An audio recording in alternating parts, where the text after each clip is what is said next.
അവൾ ആത്മഹത്യ ചെയ്തു. 18 വയസ്സ് മാത്രം പ്രായമുള്ള ഒരു കുട്ടി, അത് സോഷ്യൽ മീഡിയയിലൊക്കെ വളരെ ആക്റ്റീവാണ്. ഇൻസ്റ്റാഗ്രാമിൽ ഏകദേശം 1 ലക്ഷത്തിന് മേലെ സബ്സ്ക്രൈബേഴ്സ് ഉള്ള ഒരു കുട്ടി കൂടിയാണ്. മനസ്സിലാക്കാൻ കഴിഞ്ഞത് ആ മകൾക്കൊരു പ്രണയം ഉണ്ടായിരുന്നു എന്നുള്ളതാണ്. വളരെയധികം വേദന ഉണ്ടാക്കുന്ന ഒരു സംഭവമായിരുന്നു ഇന്ന് കേൾക്കേണ്ടി വന്നത്. ഇതുപോലൊരു ഇൻസിഡൻറ്റ് എനിക്കും എൻ്റെ ലൈഫിൽ ഉണ്ടായിട്ടുണ്ട്. ഒരുത്തൻ വന്നിട്ട്, ഏതോ ഒരുത്തൻ അവൻ വന്നിട്ട് അതിൻ്റെ അടിയിൽ കമൻ്റ് എഴുതി. ആ കമൻറ്റിൽ പറഞ്ഞിരിക്കുന്ന അതേ ഭാഗത്തായിരുന്നു ക്യാൻസർ പിടിപെടുന്നതും അവിടെയായിരുന്നു സർജറി നടന്നതും. പക്ഷേ ഇന്നേ വരെ ആ പ്രതിയെ അറസ്റ്റ് ചെയ്തിട്ടില്ല. ഷീബ സർജറിക്ക് പോകുന്നതിന് മുമ്പേ തന്നെ ഇങ്ങനെ ഒരു വാർത്ത നമുക്ക് കേൾക്കുവാൻ കഴിഞ്ഞല്ലോ. അത് ഞാൻ ഷീബയോട് പാസ് ചെയ്യുകയും ചെയ്തു. കാര്യം ഒരു സ്ത്രീയോട് സൗഹൃദമോ അതിനപ്പുറമുള്ള ഒരു വികാരമോ ഒന്നും പങ്കുവയ്ക്കാൻ കഴിവില്ലാത്ത പുഴുക്കുത്തുകളാണ് അവരെല്ലാം. അത് കഴിഞ്ഞതിന് ശേഷം ഈ പോലീസ് അമ്മയോട് ഈ മൊബൈൽ എവിടെയെങ്കിലും റിപ്പയർ ചെയ്യാൻ കൊടുത്തിട്ടുണ്ടോ എന്ന് ചോദിച്ചു. അപ്പോൾ ഇങ്ങനെയുള്ള മെസ്സേജ് അയക്കുന്ന വ്യക്തികളിൽ നിന്നും പറയാൻ പറ്റില്ല, വെറും പുഴുക്കൾ. അവരെ നമ്മൾ വിശേഷിപ്പിക്കേണ്ടത് അങ്ങനെയാണ്. ഒരു സിനിമാ നടൻ മരിച്ചു എന്ന് പറഞ്ഞ് സോഷ്യൽ മീഡിയയിൽ ഒരു പോസ്റ്റ് വന്നു. അപ്പോൾ എന്നിട്ട് ഇത് കണ്ട അയാളുടെ ആരാധകൻ ആത്മഹത്യക്ക് ശ്രമിച്ചു. ഹായ് ഫ്രണ്ട്സ്, എല്ലാവർക്കും ഷീത എക്സ്പ്ലോറിൻ്റെ മറ്റൊരു എപ്പിസോഡിലേക്ക് സ്വാഗതം. നിങ്ങൾക്ക് ഈ വീഡിയോ ഇഷ്ടപ്പെട്ടെങ്കിൽ പ്ലീസ് നമ്മുടെ ചാനലിനെ സപ്പോർട്ട് ചെയ്യുക, സബ്സ്ക്രൈബ് ചെയ്യുക, ഷെയർ ചെയ്യുക, ലൈക്ക് ചെയ്യുക, കമൻറ്റ് ചെയ്യുക. വളരെയധികം വേദന ഉണ്ടാക്കുന്ന ഒരു സംഭവമായിരുന്നു ഇന്ന് കേൾക്കേണ്ടി വന്നത്. 18 വയസ്സ് മാത്രം പ്രായമുള്ള ഒരു കുട്ടി, അത് സോഷ്യൽ മീഡിയയിലൊക്കെ വളരെ ആക്റ്റീവാണ്. ഇൻസ്റ്റാഗ്രാമിൽ ഏകദേശം 1 ലക്ഷത്തിന് മേലെ സബ്സ്ക്രൈബേഴ്സ് ഉള്ള ഒരു കുട്ടി കൂടിയാണ്. അവൾ ആത്മഹത്യ ചെയ്തു. അത് കേട്ടപ്പോൾ ശരിക്കും പറഞ്ഞാൽ ഞാനൊന്ന് ഷോക്കായി. ഇപ്പോൾ ഈ അടുത്ത കാലത്തായിട്ട് ഒരുപാട് യൂട്യൂബേഴ്സ് മരണപ്പെടുന്നു. ഇതൊക്കെ സോഷ്യൽ മീഡിയയിൽ വളരെ ആക്റ്റീവായിട്ടുള്ളവരാണ്. ഇവർക്ക് എന്താണ് ഇതിൻ്റെ കമൻസ്, മോശം കമൻസ് വരും. ഈ കാര്യങ്ങളൊക്കെ വ്യക്തമായിട്ട് അറിയാവുന്ന ആൾക്കാരുമായിരിക്കും. എന്നിട്ട് പോലും എന്തുകൊണ്ട് ഇവർ മരണം സെലക്ട് ചെയ്യുന്നു എന്നുള്ളത് എന്നെ വളരെയധികം ചിന്തിപ്പിച്ചൊരു കാര്യമാണ്. ഈ കുട്ടിയുടെ കാര്യം എടുത്തു കഴിഞ്ഞാൽ വെറും 18 വയസ്സ് മാത്രമാണ് പ്രായം. ഏകദേശം 3-4 ദിവസം വെന്റിലേറ്ററിൽ കഴിഞ്ഞു മരണത്തോട് മല്ലിട്ടിട്ടാണ് ആ കുട്ടി മരിക്കുന്നത്. ആത്മഹത്യയാണെന്ന് കേട്ടപ്പോൾ ഒത്തിരി വിഷമം തോന്നി. എന്താണ് നമ്മുടെ കുട്ടികൾക്ക് പറ്റുന്നത്? സോഷ്യൽ മീഡിയ എന്നുള്ളൊരു കാര്യം നമുക്ക് പല രീതിയിൽ ഒരുപാട് പേർക്ക് ഇപ്പോൾ ജോലിയില്ലാതെ കഷ്ടപ്പെടുന്നവർക്കൊക്കെ അതിൽ നിന്നൊരു വരുമാന മാർഗം ഉണ്ടാക്കിയിട്ട് നല്ല രീതിയിൽ ഓരോരുത്തർ ജീവിക്കുന്നുണ്ട്. നമ്മൾ വളരെയധികം ചിന്തിക്കേണ്ട ഒരു കാര്യമാണ്, എന്താണ് സൈബർ ബുള്ളിങ്. സൈബർ ബുള്ളിങ് എന്ന് പറഞ്ഞു കഴിഞ്ഞാൽ നമ്മൾ സോഷ്യൽ മീഡിയക്കകത്തൊരു ഫോട്ടോ ഇടുകയോ അല്ലെങ്കിൽ ഒരു വീഡിയോ കൊടുക്കുകയോ അല്ലെങ്കിൽ നമ്മളൊരു കണ്ടന്റ് എടുത്ത് അതിനെ പറ്റിയിട്ടൊരു വീഡിയോ ചെയ്യുകയോ ഒക്കെ ചെയ്യുമ്പോൾ അതിനകത്ത് അതിൻ്റെ താഴെ വന്നിട്ട് വളരെ മോശമായിട്ട് കമൻ്റ് എഴുതുക. ഇങ്ങനെയുള്ളവർക്ക് ഒരിക്കലും യഥാർത്ഥ മുഖം ഉണ്ടാവില്ല, മുഖംമൂടികളായിരിക്കും. ഇവരെപ്പോഴും ഭീരുക്കളാണ്, ഇവരൊരിക്കലും വെളിച്ചത്തിലോട്ട് വരില്ല. അപ്പം നമ്മൾ ആലോചിക്കേണ്ട ഒരു കാര്യം, ഇങ്ങനെയുള്ളവർ നമ്മളെത്ര ഇപ്പം ഇന്ന് ഈ കുട്ടിയാണെങ്കിൽ നാളെ അവരിപ്പോൾ തന്നെ അടുത്ത ആളെ തേടിപ്പോയിട്ടുണ്ടാവും. ഒരു ഹരം പോലാണ്, അല്ലെങ്കിൽ നമ്മൾ പറയില്ല ഒരു മാനസിക വൈകല്യമാണ് ഇവർക്ക്. അവരിതിനും പിന്നാലെ പോയിക്കൊണ്ടേയിരിക്കും. ഇതുപോലൊരു ഇൻസിഡൻറ്റ് എനിക്കും എൻ്റെ ലൈഫിൽ ഉണ്ടായിട്ടുണ്ട്. അപ്പോൾ എൻ്റെ മകളുടെ കല്യാണം കഴിഞ്ഞ സമയത്ത് നമ്മൾ ഫോട്ടോസ് എടുക്കുമല്ലോ, എല്ലാവരും ഫാമിലി ഫോട്ടോ എടുത്തു. ഞാനും എൻ്റെ മകളും ഹസ്ബൻഡും എല്ലാവരും മകനും ഒക്കെ ആയിട്ട് നിൽക്കുന്ന ഒരു ഫോട്ടോ. ഇതാണ് എൻ്റെ ഫേസ്ബുക്ക് പേജിലെ കവർ ഫോട്ടോ ആയിട്ട് ഞാൻ കൊടുത്തിരിക്കുന്നത്. ഇതിൻ്റെ താഴെ വന്നിട്ട് ഞാൻ സാരിയാണ് ഉടുത്തിരുന്നത്, നല്ല രീതിയിൽ ഡ്രസ്സ് ചെയ്തിട്ടാണ് നിന്നത്. അങ്ങനെ ഒരു മോശമായിട്ട് ഈ കണ്ട ഇപ്പോഴും എൻ്റെ കവർ ഫോട്ടോ അത് തന്നെയാണ്. ഒരാൾ പോലും ആ ഫോട്ടോയെ പറ്റി മോശം പറഞ്ഞിട്ടില്ല. ഒരുത്തൻ വന്നിട്ട്, ഏതോ ഒരുത്തൻ അവൻ വന്നിട്ട് അതിൻ്റെ അടിയിൽ കമൻ്റ് എഴുതി, വലതുവശത്ത് നിൽക്കുന്ന സാരി ഉടുത്ത പെണ്ണിൻ്റെ മുല വലുതാണല്ലോ, ഇങ്ങനെയാണ് അവൻ പറഞ്ഞത്. നിങ്ങൾക്ക് എന്ത് തോന്നുന്നു ഇത് കേട്ടിട്ട്? എനിക്ക് സത്യം പറഞ്ഞാൽ അവനോട് പുച്ഛമാണ് തോന്നുന്നത്. ഇവന് അമ്മയില്ലേ, ഇവന് ജനിച്ച് ആ അമ്മ പാല് കൊടുത്തതും ഇത് ഉപയോഗിച്ചിട്ടല്ലേ? അപ്പോഴൊന്നും ഇവനിത് തോന്നില്ല. ഈ നൂറ്റാണ്ടിൽ ഇങ്ങനെയുള്ളവന്മാരുണ്ടല്ലോ എന്ന് ആലോചിക്കുമ്പോൾ എനിക്ക് അവനോടും ആ അമ്മയോടും എനിക്ക് സഹതാപമാണ് തോന്നുന്നത്, ഇങ്ങനൊരു മകന് ജന്മം കൊടുത്തതിൽ. ഇപ്പോൾ എനിക്കിതൊക്കെ പറയാൻ പറ്റും. അന്നാണെങ്കിൽ ഞാൻ ഈ കമൻറ്റ് വായിച്ച മൊമെൻറ്റിൽ എനിക്കുണ്ടായ ഒരവസ്ഥ, ഞാൻ ആകെ തകർന്നു പോയി. എനിക്ക് പിന്നെ സോഷ്യൽ മീഡിയ വേണ്ട, യൂട്യൂബ് ഞാനപ്പോൾ സ്റ്റാർട്ട് ചെയ്തിട്ടേ ഉള്ളൂ. എനിക്ക് യൂട്യൂബ് വേണ്ട എന്നൊക്കെ പറഞ്ഞ് ഞാൻ വിഷമിച്ചിരുന്നപ്പോൾ എൻ്റെ ഹസ്ബൻഡ് പെട്ടെന്ന് തന്നെ പറഞ്ഞു, ഇല്ല ഇതിനെ നമ്മൾ കേസ് കൊടുക്കും, ഇത് വെറുതെ ഞാൻ വിടില്ല. അവൻ പറഞ്ഞിരിക്കുന്നത് അങ്ങനെയാണ്. അപ്പോൾ എൻ്റെ മകനും മകളും എല്ലാവരും ഫുൾ സപ്പോർട്ടോടു കൂടി നമ്മളത് കേസിലോട്ട് പോകുന്നു. അതിന് പിന്നെ കുറേ കാര്യങ്ങൾ എൻ്റെ ലൈഫിൽ നടന്നു. ഇത് ഏറ്റവും നന്നായിട്ട് പറയാൻ പറ്റുന്നത് എൻ്റെ ഹസ്ബൻഡിനായിരിക്കും. എന്തൊക്കെയാണ് നമ്മളപ്പോൾ ലീഗൽ സൈഡിൽ ചെയ്തതെന്നുള്ളത് കൃത്യമായിട്ട് ബൈജു പറയും. എന്തായാലും ബൈജുവിനെ കൂടെ ഞാൻ ഇതിനകത്തേക്ക് ഉൾപ്പെടുത്തുകയാണ്.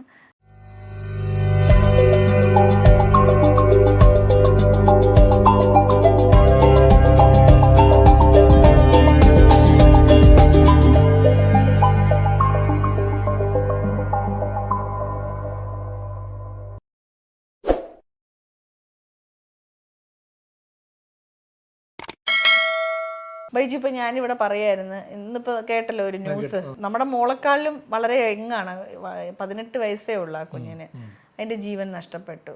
അപ്പൊ ഈ ബൈജു, അന്ന് നമുക്ക് ഇതുപോലൊരു അനുഭവം ഓർക്കുന്നുണ്ടല്ലോ, എനിക്ക് വന്ന മെസ്സേജ്. അപ്പൊ അന്ന് ബൈജു ഇത് കേസ് കൊടുത്തു എന്നൊക്കെ പറഞ്ഞിരുന്നു. അതുകൊണ്ടാണ് ഞാൻ ഇന്ന് ഇങ്ങനെ ഒരു വീഡിയോ എടുക്കണം എന്ന് എനിക്ക് ഭയങ്കരമായിട്ട് ആഗ്രഹം ഉണ്ടായത്. ഇതുകൊണ്ട് ഇനിയുള്ള കുട്ടികളെങ്കിലും തീർച്ചയായിട്ടും കുറച്ച് എത്ര പേര് ഒരാളെങ്കിലും ഒരാൾ രക്ഷപ്പെട്ടാൽ നമുക്ക് അത്രയും സന്തോഷമാണ്. അപ്പോൾ ബൈജു, അന്ന് എങ്ങനെയാണ് ഇതൊരു കേസായിട്ട് പോയപ്പോൾ എങ്ങനെയാണ് അതിൻ്റെ ഒരു പ്രൊസീജിയറും കാര്യങ്ങളും ഒക്കെ, അതിപ്പോൾ ഈ വീഡിയോ കാണുന്നവർക്കൊന്ന് മനസ്സിലാക്കുകയാണെന്നുണ്ടെങ്കിൽ അത് നല്ലതായിരിക്കുമല്ലോ. അതെ, നല്ല വല്ലാത്തൊരു ദുഃഖകരമായ സംഭവമായി പോയി. 18 വയസ്സുള്ള ഒരു മകൾ, ഏകദേശം 1 ലക്ഷത്തിന് അധികം ഫോളോവേഴ്സ് ഇൻസ്റ്റഗ്രാമിലുണ്ട്. അപ്പോൾ ഇൻസ്റ്റഗ്രാം പോലെയുള്ള ഒരു മീഡിയയിൽ 1 ലക്ഷം ഫോളോവേഴ്സൊക്കെ ഉണ്ടാക്കിയെടുക്കുക എന്ന് വെച്ച് കഴിഞ്ഞാൽ നിസ്സാര കാര്യമല്ല. എനിക്ക് തോന്നുന്നൊരു 100 ഫോളോവേഴ്സ് അല്ലെങ്കിൽ 1000 ഫോളോവേഴ്സ് പോലും ഉണ്ടാക്കിയെടുക്കുക എന്ന് വെച്ചാൽ വലിയ ബുദ്ധിമുട്ടാണ്. അപ്പോൾ ആ മകൾ അത്രത്തോളം പെർഫോം ചെയ്തിട്ടാണ് അവളൊരു ഇൻഫ്ലുവൻസറായിട്ട് മാറിയത്. അപ്പോൾ അവൾക്ക് എത്രത്തോളം വിൽ പവർ ഉണ്ടായിരിക്കും ഈ ഒരു റേഞ്ചിലേക്ക് വളർന്നു വരണമെന്നുണ്ടെങ്കിൽ. ഈ പ്രായത്തിനിടയിൽ ഇൻസ്റ്റഗ്രാം പോലെയുള്ള ഒരു വളരെ കോമ്പറ്റേറ്റീവായിട്ടുള്ള മീഡിയയിൽ ഇത്രയും ഫോളോവേഴ്സ് ഉണ്ടാക്കിയെടുക്കുക എന്ന് വെച്ച് കഴിഞ്ഞാലോ, എന്നിട്ട് അവസാനം ആ കുട്ടിക്ക് എന്ത് പറ്റി? എനിക്ക് ഭയങ്കരമായിട്ട് ദുഃഖം തോന്നുകയാണ്.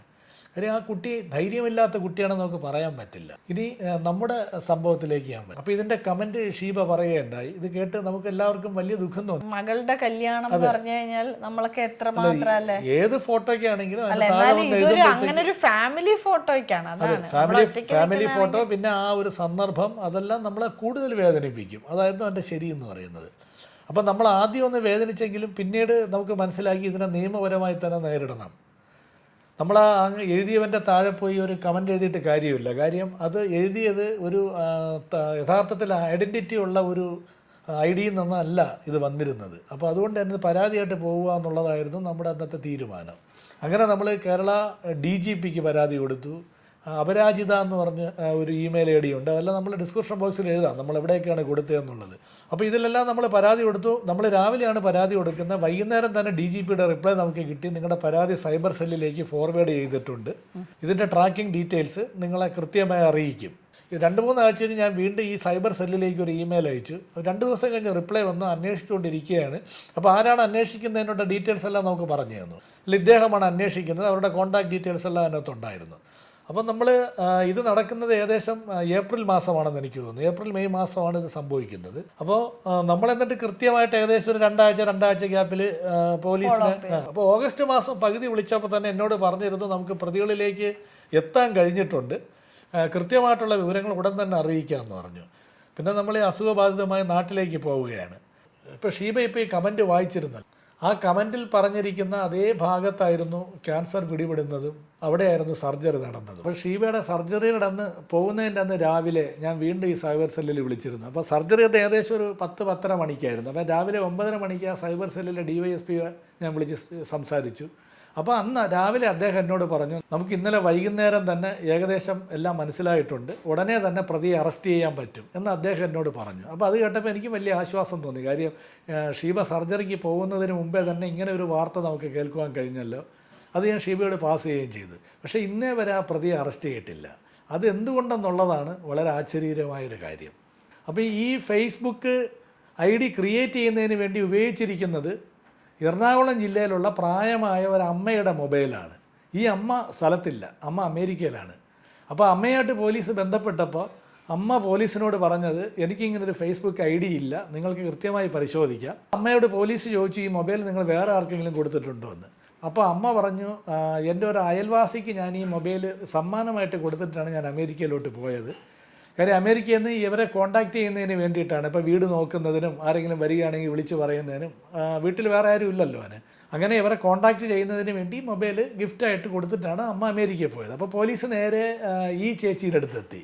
അപ്പോൾ ഈ ചേച്ചിക്കാണെങ്കിൽ ഫേസ്ബുക്ക് പോലും ഇല്ല, അവർക്ക് സോഷ്യൽ മീഡിയ ഉപയോഗിക്കാൻ പോലും അറിയില്ല. അപ്പോൾ അവർ പറഞ്ഞു മോനെ എനിക്ക് വന്ന കോൾ എടുക്കാനും ഒരാളെ വിളിക്കാനും അല്ലാതെ ഞാനിത് ഉപയോഗിക്കാറ് പോലുമില്ല. അപ്പോൾ സ്വാഭാവികമായും പോലീസ് ചോദിച്ചു നിങ്ങളുടെ ബന്ധുക്കൾക്കോ മക്കൾക്കോ ആർക്കെങ്കിലും ഈ മൊബൈൽ കൊടുത്തിട്ടുണ്ടോ? അപ്പോഴവർ പറഞ്ഞു എൻ്റെ ഓർമ്മയിൽ ആരും എടുത്തിട്ടില്ല. അപ്പോഴും പോലീസ് നിർത്താതെ അന്വേഷിച്ചു, മകനെ പറ്റിയൊക്കെ അവർ അന്വേഷിച്ചു, മകൻ്റെ അക്കൗണ്ടുകളെല്ലാം നോക്കി, മകന് വാട്സപ്പ് ഫേസ്ബുക്ക് എല്ലാം അവർ ട്രേസ് ചെയ്തു. അപ്പോൾ അങ്ങനെയൊന്നും കാണാൻ കഴിഞ്ഞിട്ടില്ല. അത് കഴിഞ്ഞതിന് ശേഷം ഈ പോലീസ് അമ്മയോട് ഈ മൊബൈൽ എവിടെയെങ്കിലും റിപ്പയർ ചെയ്യാൻ കൊടുത്തിട്ടുണ്ടോ എന്ന് ചോദിച്ചു. അപ്പോഴാണ് അമ്മയ്ക്ക് ഓർമ്മ വന്നത് എറണാകുളം ജില്ലയിൽ തന്നെയുള്ള ഒരു മൊബൈൽ റിപ്പയറിംഗ് ഷോപ്പിൽ ഇത് റിപ്പയർ ചെയ്യാൻ വേണ്ടി കൊടുത്തിട്ടുണ്ട്. പോലീസിന് ഏകദേശം മനസ്സിലായി. അപ്പോൾ ഈ ഷീബയ്ക്ക് അയച്ച അതേ പ്രൊഫൈൽ ഐ ഡിയിൽ നിന്ന് തന്നെ വേറെയും ആൾക്കാർക്ക് മോശമായ കമൻ്റ് എഴുതിയതിൻ്റെ പരാതിയും പോലീസിൻ്റെ കയ്യിൽ കിട്ടിയിട്ടുണ്ട്. അപ്പോൾ പോലീസിന് ട്രേസ് ചെയ്യാൻ പറ്റി ആരാണ് ചെയ്തതെന്ന്. പക്ഷേ അവന് ഒരു രീതിയിലും പോലീസിന് അറസ്റ്റ് ചെയ്യാൻ കഴിയില്ല. കാരണം അവൻ അതിൽ നിന്നൊരു FB ID ഉണ്ടാക്കി അയച്ചിട്ടുണ്ട്. പക്ഷേ ഈ ഹാർഡ്വെയർ എന്ന് പറയുന്നത് അവൻ്റെ അല്ല. ഹാർഡ്വെയർ എന്ന് പറയുന്നത് ഈ എറണാകുളത്തുള്ള അമ്മയുടെയാണ്. അപ്പം നമ്മളിത് കേസുമായിട്ട് വീണ്ടും മുന്നോട്ട് പോവുകയാണെങ്കിൽ ആ അമ്മ ഇതിനകത്ത് പ്രതിയാവേണ്ടി വരും. അപ്പോൾ ഷീബയും ഞാനും കൂടെ തീരുമാനിച്ച് ഇനി ഇതുമായിട്ട് നമുക്ക് മുന്നോട്ട് പോകണ്ട, എന്തായാലും നമുക്ക് കണ്ടുപിടിക്കാൻ കഴിഞ്ഞു. ഞാൻ ഈ പറയുന്നത് നിങ്ങളൊന്ന് ആലോചിക്കണം. നമ്മൾ മൊബൈലൊക്കെ റിപ്പയർ ചെയ്യാൻ കൊടുക്കുമ്പോഴത്തേക്ക് വളരെയധികം ശ്രദ്ധിക്കണം. അപ്പോൾ പോലീസിൽ നിന്ന് എനിക്ക് അറിയാൻ കഴിഞ്ഞ കാര്യമാണ്, നമ്മളൊരു കടയിൽ ഒരു മൊബൈൽ റിപ്പയർ ചെയ്യാൻ കൊടുക്കുകയാണെങ്കിൽ കഴിവതും നമുക്ക് പരിചയമുള്ളൊരു കടയിൽ ഇത് കൊടുക്കാൻ ശ്രമിക്കുക. അല്ലെങ്കിൽ നമ്മൾ ഈ കടയിൽ കൊടുക്കുന്ന സമയത്ത് തന്നെ ഒരു റെസിപ്റ്റ് അവരിൽ നിന്ന് വാങ്ങണം. റെസിപ്റ്റ് എങ്ങനത്തെ റെസിപ്റ്റ് ആണെന്ന് വെച്ച് കഴിഞ്ഞാൽ ആ റെസിപ്റ്റിനകത്ത് സീരിയൽ നമ്പർ ഉണ്ടാവണം. ഞാൻ ഈ പറയുന്നതെല്ലാം നമ്മൾ ഈ കാലഘട്ടത്തിൽ ഇപ്പോൾ ഇങ്ങനെ ജീവിക്കേണ്ടി വരുന്നു എന്നുള്ള ഒരു ഇൻഫർമേഷൻ മാത്രമാണ്. സീരിയൽ നമ്പർ എന്ന് വെച്ച് കഴിഞ്ഞാൽ പറ്റുമെങ്കിൽ ആ സീരിയൽ നമ്പർ നിങ്ങൾ അപ്പുറത്തെയും ഇപ്പുറത്തെയും മറിച്ച് നോക്കുക. ഇതിന് മുന്നേയുള്ള സീരിയൽ നമ്പരും ഇതും ഇതിന് ശേഷമുള്ളതും കൃത്യമാണോ എന്നുള്ളത് നോക്കുക. ഇനി കമ്പ്യൂട്ടറൈസ്ഡ് ബില്ലാണെങ്കിൽ അതിൽ നിന്ന് വാങ്ങുക. നിങ്ങൾ രണ്ടുപേരും ആ റെസിപ്റ്റിനകത്ത് സൈൻ ചെയ്യുക. കാര്യം അത് മാത്രമാണ് നിങ്ങൾക്കൊരു പ്രൂഫ്. ഇത്രയും നാൾ ഈ മൊബൈൽ വേറെ ആളുടെ കയ്യിൽ റിപ്പയറിങ്ങിനോ അല്ലെങ്കിൽ വേറെ എന്തെങ്കിലും ആവശ്യത്തിനോ കൊടുത്തിരുന്നു എന്ന് നിങ്ങൾക്ക് പറയാൻ കഴിയുന്ന ഏക തെളിവ് അതാണ്.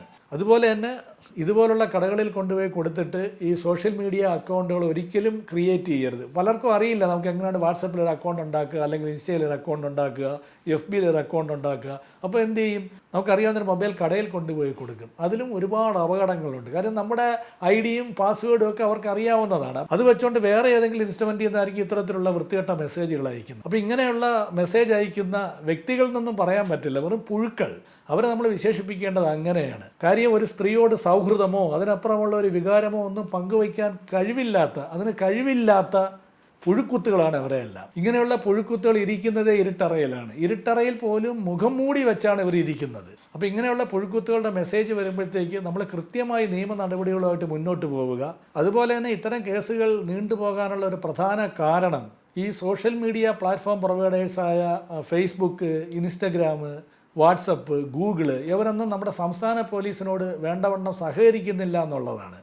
കാരണം ഒരു സംസ്ഥാന പോലീസിന് ഇവരോട് കമ്മ്യൂണിക്കേറ്റ് ചെയ്യുന്നതിന് ഒരുപാട് ലിമിറ്റേഷൻസ് ഉണ്ട്. കാര്യം അവരെല്ലാ വിവരവും കൊടുക്കില്ല. ഈ പോലീസ് ചോദിക്കുമ്പോഴത്തേക്ക് അവർ കൃത്യമായി ID-യും ഏത് ഹാർഡ്വെയറിൽ നിന്നാണ് ലോഗിൻ ചെയ്തതെന്നുള്ള ഇൻഫർമേഷൻ എല്ലാം കൊടുത്തു കഴിഞ്ഞാൽ വളരെ എളുപ്പം പക്ഷേ ഇത് പരാജയപ്പെടുന്നതിൻ്റെ പ്രധാന കാരണവും ഇതാണ്. പക്ഷേ എന്നിരുന്നാലും നമ്മൾ പരാതിയായിട്ട് മുന്നോട്ട് പോകണം. ഇതുപോലുള്ള എന്ത് പരാതികൾ വന്നു കഴിഞ്ഞാലും ഇന്ന് കേരളത്തിൽ എല്ലാ ജില്ലകളിലും സൈബർ പോലീസ് സ്റ്റേഷനുകളുണ്ട്. അപ്പോൾ ജില്ലാ അടിസ്ഥാനത്തിൽ SP ഓഫീസിനോട് ചേർന്ന് സൈബർ പോലീസ് സ്റ്റേഷനുണ്ട്, അതിനോട് ചേർന്ന് വനിതാ പോലീസ് സ്റ്റേഷനുമുണ്ട്. അപ്പോൾ ഇത്തരത്തിലുള്ള മെസ്സേജുകൾ വരുമ്പോൾ നമ്മൾ പതറാതിരിക്കുക. കാര്യം ഇതെല്ലാം കരുതിയിരിക്കണം. നമ്മളൊരു സോഷ്യൽ മീഡിയയിൽ ഒരു അക്കൗണ്ട് ഉണ്ടാക്കി നമ്മൾ ആക്റ്റീവ് ആകുമ്പോൾ ഇതെല്ലാം നമ്മൾ കരുതിയിരിക്കണം. വളരെ മോശപ്പെട്ട മെസ്സേജുകൾ വരും. ഒരു വിമർശനാത്മകമായ മെസ്സേജ് ആണെങ്കിൽ നമുക്കതിന് റിപ്ലൈ ചെയ്യാൻ പറ്റും. ഇങ്ങനെയുള്ള മെസ്സേജുകൾ ഇപ്പോൾ തെറിയിലൊക്കെ വരുന്ന മെസ്സേജുകൾ പലരും അത് ഇഗ്നോർ ചെയ്ത് കളയത്തേ ഉള്ളൂ. കാര്യം അതല്ല അങ്ങനെ വേണം കളയാനുള്ളത്. പക്ഷേ ഇതിനോട് പ്രതികരിക്കുന്നവരുണ്ട്. വിളിക്കുന്ന തെറിയുടെ ഡബിൾ തെറി തിരിച്ച് വിളിച്ച് പ്രതികരിക്കുന്ന ആൾക്കാരും എനിക്കറിയാവുന്നവരുണ്ട്. ഞാനപ്പോൾ അത് എന്നോട് സുഹൃത്തിനോട് ഞാൻ ചോദിച്ചു, നീ ചെയ്യുന്നത് തെറ്റല്ലേ എന്ന് ചോദിച്ചപ്പോൾ എന്നോട് പറഞ്ഞത് വേറൊന്നും കൊണ്ടല്ല, എനിക്കൊരു തൃപ്തി കിട്ടാനല്ല. അവൻ അറിയണം ഇതുപോലെ പറയാൻ ആരെക്കൊണ്ടും പറ്റും. പക്ഷേ ഞാൻ ക്രിയേറ്റീവായി ചെയ്ത ഒരു പോസ്റ്റ് ചെയ്യാൻ അവനെ കൊണ്ട് കഴിയില്ല. എനിക്കത് ആലോചിച്ചപ്പോൾ എനിക്കും അത് ഒരു പരിധി വരെ സത്യമാണെന്ന് തോന്നി. കാര്യം പ്രതികരിക്കുക എന്നുള്ളത്. പക്ഷേ ആ പ്രതികരിക്കേണ്ട രീതി എങ്ങനെയാണെന്നുള്ളത് അവനവൻ തീരുമാനിക്കും. എനിക്ക് തോന്നുന്നു ഷീബയ്ക്ക് വേറെ ഒരു അനുഭവം ഉണ്ടായി. എനിക്ക് കുറേ കിട്ടിയിട്ടുണ്ട്. എനിക്ക് പിന്നെ ഇതൊന്നും ഒരു പ്രശ്നമല്ല. ഞാനിപ്പോൾ ഓരോ നിമിഷവും എൻജോയ് ചെയ്ത് ജീവിക്കുന്ന ഒരാളാണ്. കിട്ടുന്ന ഓരോ മൊമെൻറ്റും അത്രയും പ്രഷ്യസ് ആണെന്ന് വിചാരിക്കുന്ന ഒരാളാണ്. എനിക്ക് ഇത് കഴിഞ്ഞിട്ട് ഞാൻ ഈ കീമോയൊക്കെ കഴിഞ്ഞ് കുറച്ച് മുടിയൊക്കെ വന്ന സമയത്ത് ഇവിടെ വന്നപ്പോൾ ഒരു വീഡിയോ ചെയ്തിട്ടുണ്ടായിരുന്നു ദുബായിൽ വെച്ചിട്ട്. അറബിക് ലേഡീസ് 2 കുട്ടികൾ, അവർ മലയാളം നന്നായിട്ട് സംസാരിക്കും അവരായിട്ടുള്ള. അതിൻ്റെ ഇടയിൽ ഒരുത്തൻ കമൻ്റ് ഇട്ടു, അവരെ കാണാൻ നല്ല ഐശ്വര്യമാണ്, എന്നെ കാണുമ്പോൾ അവൻ എന്തോ പോലെ തോന്നും, ഞാൻ ആണുങ്ങളെ പോലെ ഇരിക്കുകയാണെന്നൊക്കെ പറഞ്ഞിട്ട്. എനിക്ക് കഷ്ടം പറഞ്ഞാൽ എനിക്ക് അവനോട് പുച്ഛമാണ്. അവൻ ആദ്യം അവൻ്റെ മുഖം കണ്ണാടിയിൽ പോയി നോക്കട്ടെ. ഞാൻ എന്ത് സുന്ദരിയാണെന്ന് എനിക്കറിയാം, എനിക്ക് നന്നായിട്ടറിയാം. ഞാൻ കീമോ കഴിഞ്ഞു. നീ ഒന്ന് ആലോചിച്ച് നോക്കിക്കേ, ഞാൻ സർജറി കഴിഞ്ഞു, 21 കീമോ ചെയ്തു, അത് കഴിഞ്ഞിട്ട് ഈ റേഡിയേഷൻ 15 എണ്ണം ചെയ്തു. എന്നിട്ടും ഞാൻ നല്ല സുന്ദരിയായിട്ട് അടിപൊളിയായിട്ടാണ് ഇരിക്കുന്നത്, കണ്ടില്ലേ, സ്റ്റൈലായിട്ടാണ് ഇരിക്കുന്നത്. അതുകൊണ്ട് നീ അങ്ങനെ പറഞ്ഞ ഒരു കമന്റിലൊന്നും തളരുന്ന ആളൊന്നും അല്ല ഞാൻ. നീ പറയുമ്പോൾ നീ നിന്റെ വീട്ടിലുള്ളവരുടെ ഭംഗിയും കൂടെ ഒന്ന് നോക്കണം കേട്ടോ. ഇതൊക്കെ എപ്പോൾ വേണം, ഒരു മൊമെന്റിൽ നമുക്ക് നഷ്ടപ്പെടാം. ആസിഡ് അറ്റാക്ക് അങ്ങനെയൊക്കെ നമ്മൾ കേൾക്കുന്നില്ല. എന്തെല്ലാം രീതിയിൽ നമുക്ക് ഒരു ആക്സിഡന്റ് പറ്റിയാലോ അല്ലെങ്കിൽ ഒരു അസുഖം വന്നാലോ ഒക്കെ തീരാവുന്നതേ ഉള്ളൂ ഈ സൗന്ദര്യം എന്ന് പറയുന്നത്. അത് നമ്മുടെ മനസ്സിനാണ് വേണ്ടത്. പിന്നെ വന്നിട്ടുള്ള കമന്റ് മെസ്സഞ്ചറിൽ എന്താ കീമോ ടൈമിലൊക്കെ ആണെങ്കിൽ ഇവരൊക്കെ വായിക്കും. ഇത് വായിക്കുന്നത് ഇതിന് കമന്റ്സ് ഒക്കെ ഇടുന്ന ആൾക്കാർ വേറെ ആൾക്കാരുണ്ട്. അയച്ചിട്ട് നിനക്ക് എന്ത് പ്രതികരിക്കാൻ, നിന്റെ കൂടെ എനിക്ക് ഇരിക്കാൻ വരെ പണിയുണ്ടെന്ന് പറഞ്ഞിട്ടൊക്കെ ഡിലീറ്റ് ചെയ്തിട്ട് പോയവരൊക്കെ ഉണ്ട്. അപ്പോഴൊക്കെ ഞാൻ ആലോചിക്കും ലോകം എത്ര മോശമാണെന്നുള്ളത്. പക്ഷേ വളരെ തമാശയായിട്ട് വരുന്ന ചില ഇതിനകത്ത് നമുക്ക് ഏറ്റവും എപ്പോഴും ഈ പറ്റുന്ന കാര്യം എന്ന് പറയുന്നത്, ഒരുപാട് മെസ്സേജസ് വരുമ്പോൾ ഇതിനകത്ത് ജെന്യൂനായിട്ടുള്ളവർ ആരാണ്, ഇവർ അയക്കുന്ന മെസ്സേജിനെ പോലും നമ്മൾ സംശയിക്കും. അപ്പം അങ്ങനെയും ചില അബദ്ധങ്ങളും പറ്റാറുണ്ട്. പക്ഷേ കഴിവതും കൂടുതലും നല്ല ആൾക്കാരാണ്, കുറച്ച് പേരേ ഉണ്ടാകത്തുള്ളൂ ഇങ്ങനെയൊക്കെ ഉള്ളത്. ഇപ്പം ഈ നടന്ന ഇൻസിഡൻറ്റിനകത്ത് ഏറ്റവും വിഷമിപ്പിക്കുന്ന കാര്യം ആ കുട്ടിയുടെ വയസ്സാണ്, 18 വയസ്സ്. അവൾക്കെന്ന് വെച്ച് കഴിഞ്ഞാൽ അത്രത്തോളം ഒരു പക്വതയൊന്നും എത്തിയിട്ടില്ല, എപ്പോഴും പരാജയപ്പെട്ടു പോകുന്നത്. അങ്ങനെ പക്വത ഇല്ലെന്ന് പറയാൻ പറ്റില്ല. ഈ പറഞ്ഞ വലിയൊരു ഇൻഫ്ലുവൻസർ. പക്ഷെ അത് അവള് എന്താണെന്നറിയോ, ആർജിക്കണമെന്നുണ്ടെങ്കിൽ നല്ല പക്വത അല്ല പക്വത മാത്രം. ഇപ്പൊ ഇപ്പൊ നമ്മളാണെങ്കിലും ഒരു ഫോട്ടോ ഇടുന്നു അല്ലെങ്കിൽ നമ്മളൊരു ചെറിയൊരു വീഡിയോ ഇടുമ്പോഴത്തേക്ക് കുറേ കമന്റ്സ് ഒക്കെ വരുമ്പോൾ നമുക്ക് അടുത്തത് ഇടാനുള്ളൊരു ആവേശം വരും. ഇപ്പം നമ്മൾ ഇപ്പം ഈ അടുത്ത കാലത്ത് ഇറങ്ങിയ ഒരു സിനിമയുണ്ട്, ഫഹദ് പറയും ഇൻസ്റ്റയിൽ എൻ്റെ ഫോട്ടോയ്ക്ക് ഒരു ലൈക്കോ ഷെയറോ കമൻറ്റോ ഒന്നും വരുന്നില്ല എന്നുള്ളൊരു ഡയലോഗ് കാണുമ്പോൾ എനിക്ക് സത്യം പറഞ്ഞാൽ അത് സത്യാവസ്ഥയാണ്, അത് റിയാലിറ്റിയാണ്. ആ പറഞ്ഞത് അതിനകത്ത് കോമഡി ആയിട്ട് നമുക്ക് ഫീൽ ചെയ്യെങ്കിലും അതൊരു റിയൽ ആയിട്ടുള്ളൊരു കാര്യമാണ്. നമ്മൾ കുറേ കഷ്ടപ്പെട്ട് നമ്മൾ വീഡിയോസ് ഇതൊക്കെ ഇടുമ്പോൾ കമൻറ്റ് വരാതിരിക്കുമ്പോഴും വിഷമം തോന്നും. അപ്പോഴെപ്പോഴും ആൾക്കാരെന്താ പറയുക, നെഗറ്റീവ് കമൻസിനെ അതെടുത്തിട്ടിട്ട് വൈറലായ എത്രയോ ആൾക്കാരുണ്ട്. അപ്പോൾ അങ്ങനെ കാണാനുള്ളൊരു മനസ്സ് അവൾക്കുണ്ടായില്ല. അവൾ എന്ന് വെച്ചാൽ 1 ലക്ഷം സബ്സ്ക്രൈബേഴ്സ് എന്ന് വെച്ച് കഴിഞ്ഞാൽ, അല്ല 1 ലക്ഷം ഫോളോവേഴ്സ് എന്ന് വെച്ച് കഴിഞ്ഞാൽ നിസ്സാര കാര്യമല്ല അവളുടെ ഈ പ്രായത്തിനുള്ളിൽ അത്രയും. അപ്പോൾ അവൾക്ക് എത്രയോ വലിയൊരു ലോകം അവളെ കാത്തിരിക്കുന്നുണ്ടായിരുന്നു. അച്ഛൻ്റെ അമ്മയുടെയൊക്കെ വിഷമം നമുക്ക് മനസ്സിലാക്കാവുന്നതേ ഉള്ളൂ. ഇപ്പോൾ എനിക്കും മകളുണ്ട്, നമുക്കതിൻ്റെ വേദന എത്ര വലുതാണെന്നുള്ളത് നമുക്ക് മനസ്സിലാവും. നഷ്ടപ്പെടലുകൾ നമ്മളെ എപ്പോഴും വിഷമിപ്പിക്കുന്ന കാര്യമാണ്. അതും ഇപ്പോൾ അടുപ്പിച്ചടുപ്പിച്ച് യൂട്യൂബേഴ്സ് ആത്മഹത്യയിലേക്ക് പോകുന്നത്. എന്നാൽ ഈ സോഷ്യൽ മീഡിയ എന്നുള്ളൊരു പ്ലാറ്റ്ഫോം, എന്നോട് ഇവിടെ തുടങ്ങുമ്പം തന്നെ എൻ്റെ മകനും മോള് ഹസ്ബൻഡൊക്കെ പറഞ്ഞൊരു കാര്യം എന്താണെന്നറിയോ, ഇതിനകത്ത് ഒരുപാട് മോശം കേൾക്കേണ്ടി വരും, അങ്ങനാണെങ്കിൽ മാത്രമേ നീ ഇത് യൂട്യൂബ് ചെയ്യാവൂ. ഞാൻ മുന്നേക്ക് വീഡിയോ എടുത്തിട്ട് ഞാനൊന്നും പോസ്റ്റ് ചെയ്തില്ലായിരുന്നു, എനിക്ക് ആ പേടിയുണ്ട്.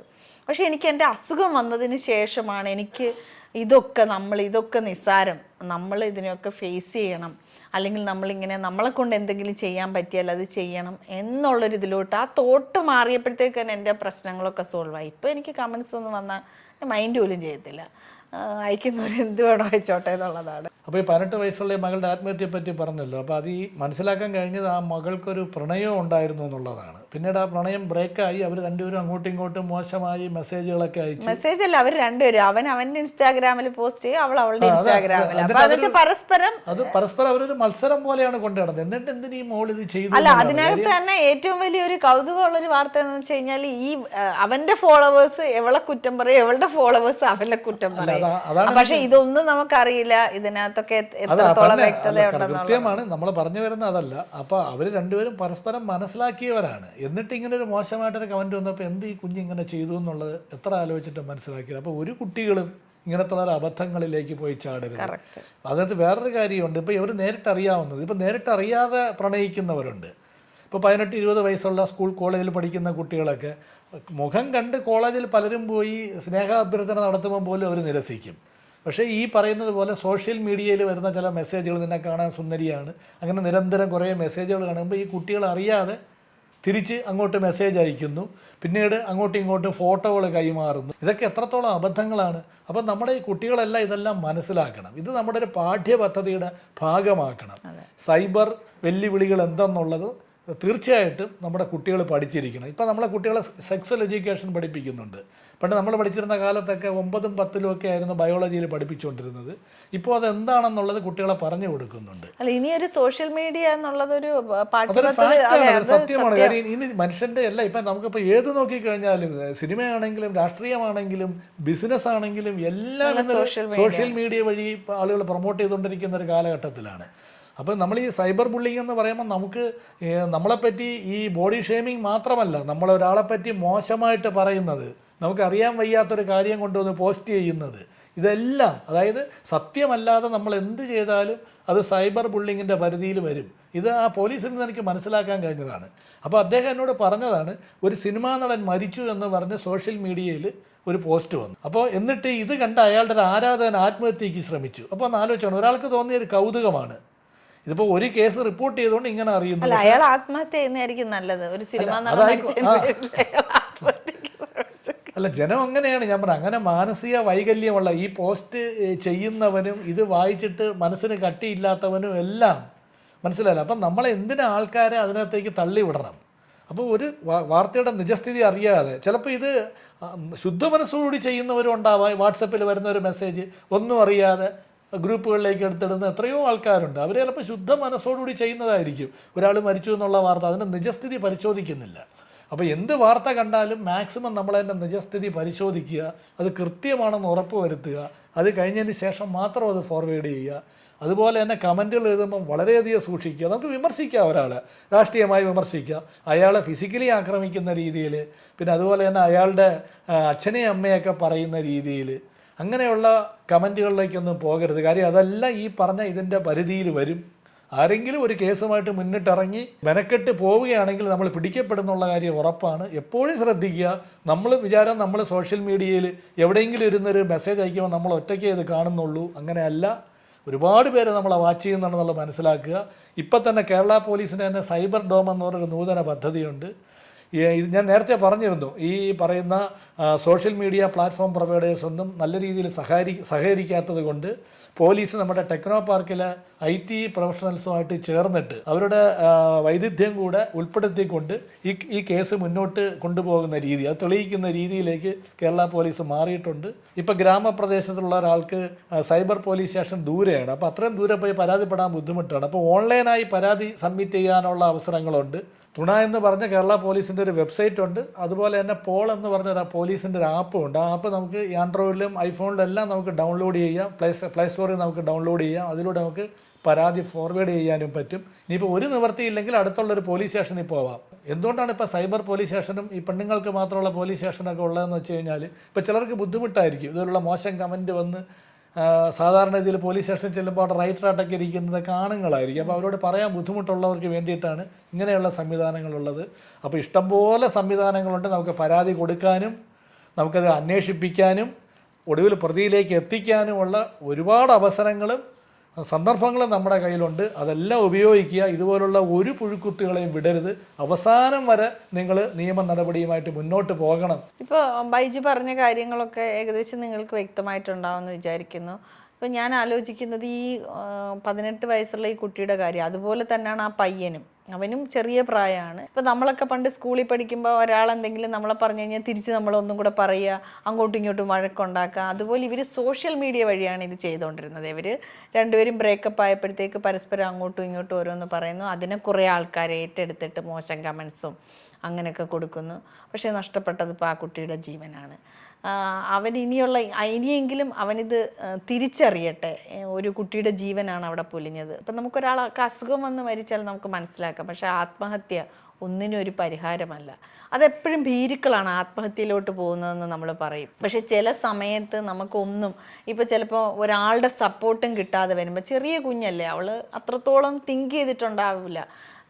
എല്ലാത്തിനും ഒരു പരിഹാരം ആത്മഹത്യയാണ് എന്ന് വിചാരിച്ചിട്ടുണ്ടാവും. അവളെ ഞാൻ തെറ്റു പറയുന്നില്ല. പണ്ടൊക്കെ എന്ന് വെച്ചാൽ കൂട്ടുകുടുംബങ്ങളാണ്. അപ്പം നമുക്കിപ്പോൾ ഒരു ദുഃഖം വന്നാൽ എല്ലാവരും തമ്മിൽ ഷെയർ ചെയ്യും, നമുക്കൊരു വിഷമം ഉണ്ടെങ്കിൽ അങ്ങോട്ട് പറയാം, അപ്പോൾ പെട്ടെന്നൊരു സൊല്യൂഷൻ കിട്ടും. ഇന്നത്തെ ലോകം അതല്ല. ചിലപ്പോൾ അച്ഛനും അമ്മയും ജോലിക്ക് പോകുന്നവരായിരിക്കും, ഇങ്ങനെയുള്ള കുട്ടികൾ ചിലപ്പോൾ വീട്ടിൽ ഒറ്റയ്ക്കായിരിക്കും. അപ്പോൾ ഒരു സോഷ്യൽ മീഡിയയിൽ ഒരാൾ വന്നിട്ട് പെട്ടെന്ന് ഹായ് പറയുമ്പം ചിലപ്പോൾ അവരുമായിട്ട് കൂട്ടുകൂടാം. അവർ പറയുന്നത് നിന്നെ കാണാൻ സുന്ദരിയാണ്, ഉടനെ അങ്ങനെ ആവുന്നു. ഈ ഫിൽറ്റർ ഇട്ടിട്ടാണ് ഇപ്പോൾ പലരും ഫോട്ടോസ് ഇടുന്നത്, അപ്പോഴത്തേക്ക് അതിനെപ്പറ്റി വർണ്ണിക്കുന്നു. ഇതിനകത്തൊക്കെ വീഴുന്നതാണ് ഈ കൊച്ചു കുഞ്ഞുങ്ങൾ. അപ്പം അങ്ങനെയൊക്കെ പല അബദ്ധങ്ങൾ കൊണ്ടും ഇങ്ങനെയൊക്കെ സംഭവിക്കാം. എന്തായാലും സൈബർ ബുള്ളിയിങ് വളരെ മോശമാണ്. അതെത്രയും പെട്ടെന്ന് അതിനൊരു പരിഹാരം വരേണ്ടത് വളരെ അത്യാവശ്യമാണ്. എന്ന് വെച്ചാൽ ഇതിനകത്ത് അതെ ആൾക്കാർ ശിക്ഷിക്കപ്പെടണം. അപ്പോഴാണ് ഇതിൻ്റെ വിഷം ഇത് മറ്റുള്ളവർക്കും അതൊരു പാഠാവത്തുള്ളൂ. ഇപ്പം ഇവരുടെ വിചാരം എന്താണ്, എന്ത് ചെയ്താലോ നമ്മൾ പിടിക്കാനൊന്നും പോകുന്നില്ല, കുറച്ച് നാൾ ആരെങ്കിലും എന്തെങ്കിലും പറയും. നമ്മളിതിനകത്ത് ഒരുപാട് ജാഗ്രത കാണിക്കേണ്ടിയിരിക്കുന്നു. ഇത് അബദ്ധങ്ങളിൽ പോയി ചാടാതിരിക്കുക. പോയതിന് ശേഷം നമ്മൾ ഇതിന്റെ പുറകെ പോയി എല്ലാം നഷ്ടപ്പെട്ടതിന് ശേഷം പോകുന്നതിന് മുന്നേ തന്നെ നമ്മൾ വളരെ ജാഗ്രതയോടെ ഇരിക്കുക. സോഷ്യൽ മീഡിയ എന്ന് പറയുന്നതിലൂടെ ഒരുപാട് പേര് നല്ല രീതിയിൽ ജീവിക്കുന്നവരുണ്ട്. ഇതിനകത്ത് ഒരു ഭാഗവും കൂടെ പറയേണ്ടത് ഇപ്പൊ ഈ കൗൺസിലിങ്ങിനെ പറ്റിയിട്ട്. ഇപ്പൊ നമ്മുടെ സ്കൂളുകളിലൊക്കെ കൗൺസിലിംഗ് ഉണ്ട്. യഥാർത്ഥത്തിൽ നമ്മൾ കേരള പോലീസും കൗൺസിലിങ്ങിന്റെ സേവനം കൊടുക്കാറുണ്ട്. അപ്പോൾ അത് പ്രശ്നമുള്ളവർക്ക് മാത്രമാണ് നമ്മൾ കൗൺസിലിംഗ് കൊടുക്കുന്നത്.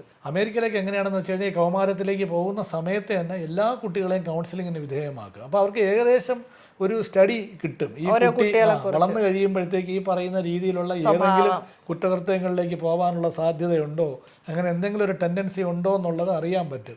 ഒരു പരിധി വരെ അവർക്ക് കൗൺസിലിംഗ് കൊടുത്ത് അതിൽ നിന്ന് മാറ്റിക്കൊണ്ടുവരാൻ കഴിയുമെന്നാണ് അവിടുത്തെ വിദ്യാഭ്യാസ സമ്പ്രദായം പറയുന്നത്.